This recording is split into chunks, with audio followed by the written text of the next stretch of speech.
ओम शांति। पूरी दुनिया में सिर्फ एक अथॉरिटी ऐसी है, एक पर्सनालिटी ऐसी है जिसे लोग पिता के रूप में याद करते हैं, भगवान को, शिव बाबा को।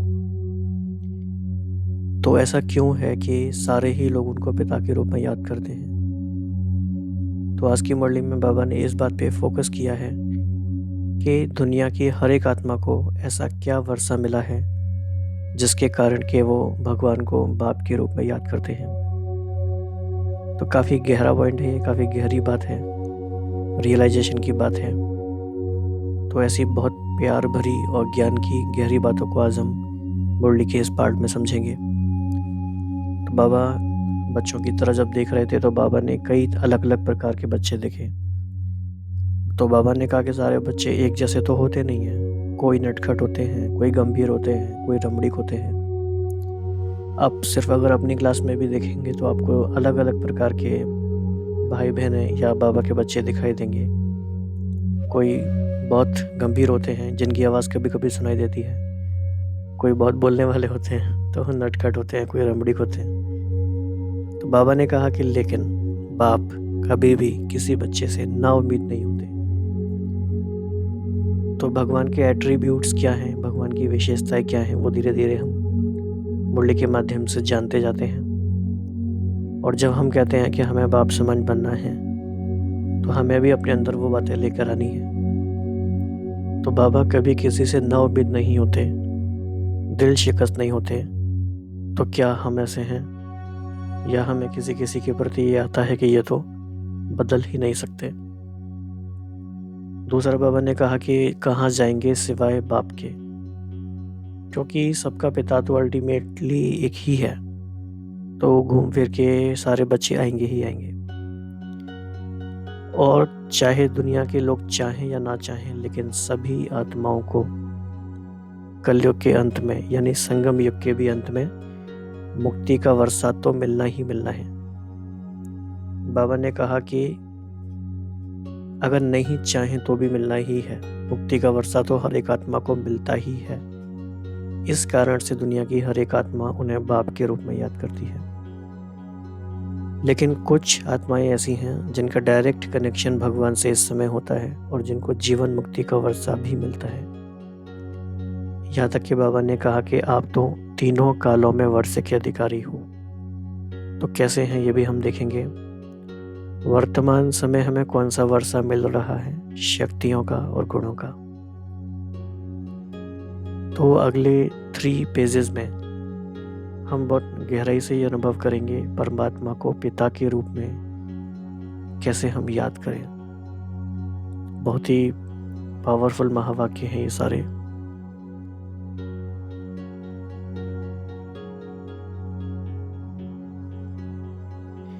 बाबा ने कहा कि सभी के मन में बाप से प्यार तो 100% से भी आगे है, और बाप का प्यार भी हर एक बच्चे से, चाहे वह गिरता है, चाहे चढ़ता है, खेल करता है, फिर भी बाप का प्यार है। बाप खेल देखकर समझते हैं कि यह थोड़ा नटखट बच्चा है।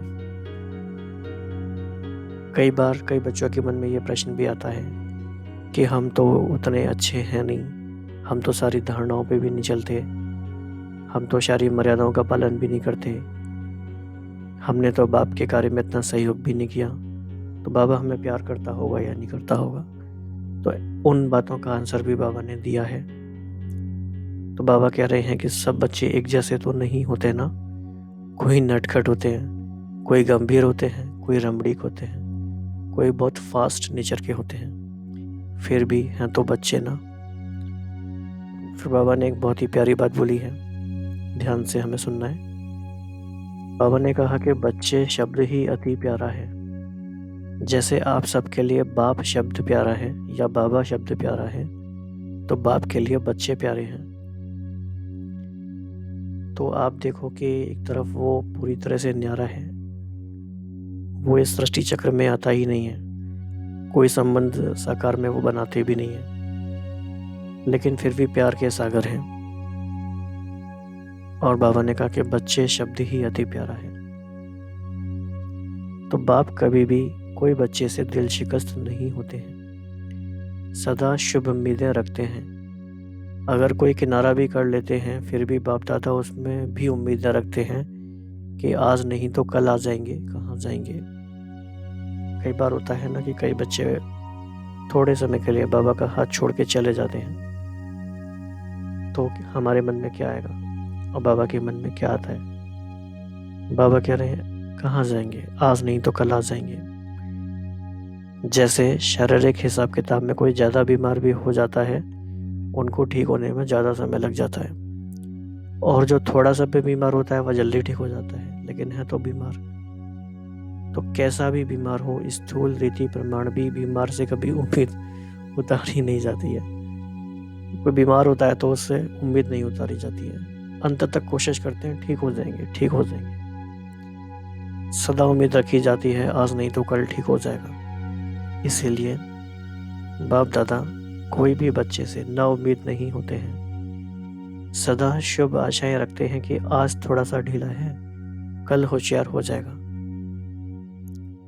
तो अगर हम भी किसी को ऐसे देखते हैं तो हमारे मन में भी यही बाबा के जैसा ही थॉट आना चाहिए कि कोई बात नहीं, आज थोड़ा सा ढीला है, कल होशियार हो जाएगा।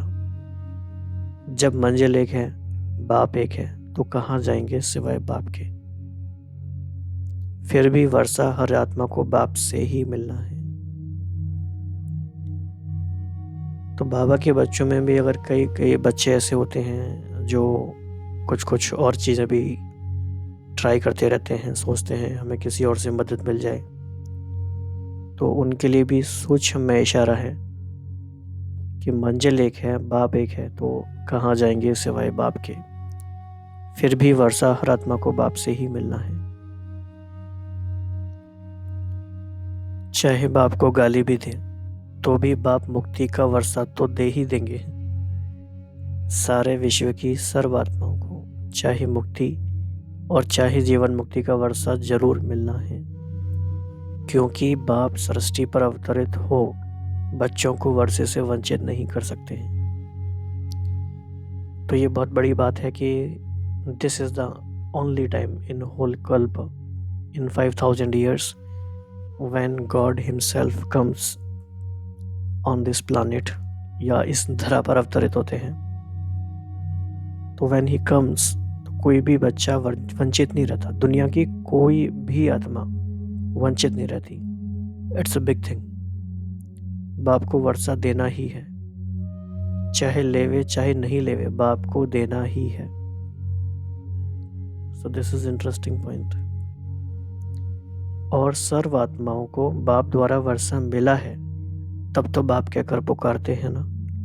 बाप का अर्थ ही है वर्षा देने वाला। चाहे किसी भी धर्म में चले गए हैं, फिर भी फादर कहकर याद तो करते हैं ना। एक आत्मा भी वर्षे के सिवाय रह नहीं सकती। तो साकारी सृष्टि पर पार्ट बजाते बच्चों को वर्षा ना दे तो बाप कैसे कहेंगे? तो हम देख सकते हैं कि बाबा का थॉट प्रोसेस भी हमें कितना समझ में आता है। तो बाप है तो सबको वर्षा मिलेगा ही, लेकिन आप डायरेक्ट वर्षा लेते हो, पहचान से लेते हो, आपका डायरेक्ट कनेक्शन है। चाहे निमित्त साकार माध्यम ब्रह्मा बना, लेकिन ब्रह्मा से योग नहीं लगाते, योग बाप से लगाते हैं।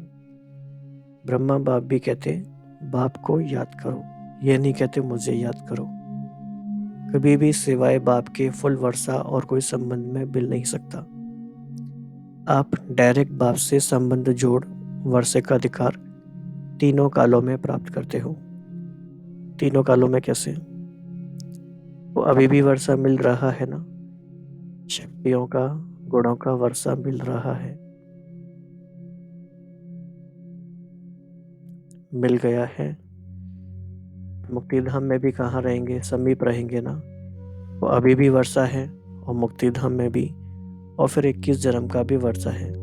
तो तीनों कालों में वर्षे के अधिकारी बनते हो। लोग कहते हैं ना आप सबको कि आपकी जीवन मुक्ति से हमारी मुक्ति अच्छी है, आप तो चक्कर में आएंगे, हम तो चक्कर से छूट जाएंगे। तो दुनिया वाले ऐसा समझते हैं। तो बाबा ने कहा है कि आप उनको कह सकते हो, आप फलक से कह सकते हो, तो मुक्ति का वर्षा तो हमें भी मिलेगा। लेकिन हम मुक्ति के बाद फिर जीवन मुक्ति का वर्षा लेंगे, डबल मिलता है। तो ये बिल्कुल क्लैरिटी हमें होनी चाहिए। मुक्ति धाम से वाया तो करेंगे ना, तो डायरेक्ट कनेक्शन होने के कारण वर्तमान और फिर मृत्यु के बाद और फिर नया शरीर लेते तीनों ही काल वर्षे के अधिकारी बनते हो। तो इतना नशा है।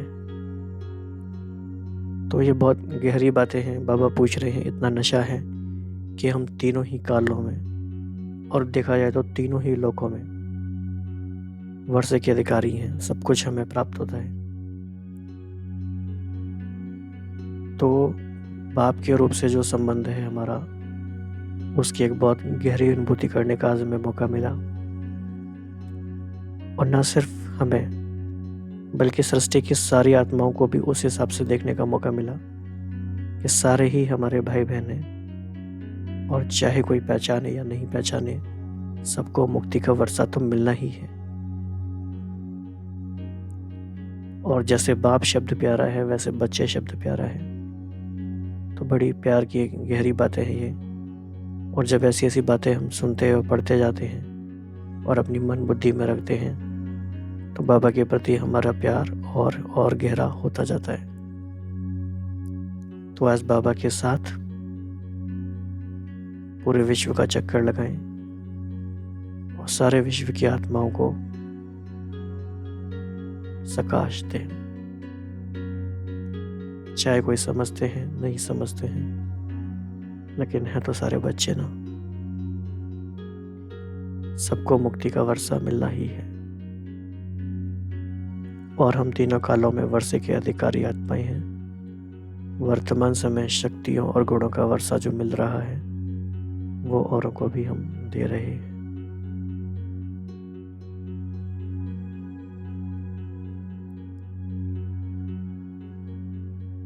तो इस तरह से धीरे धीरे हम बाप के कर्तव्य को जानते जाते हैं। और जैसे जैसे बाबा के कर्तव्य की जानकारी हमें होती है, हमारा योग उनके साथ सहज होता जाता है और हम भी अपना कर्तव्य उनके समान बनाते जाते हैं। आपको इस मुरली में सबसे अच्छी बात कौन सी लगी, आप नीचे कमेंट बॉक्स में बता सकते हैं। ओम शांति।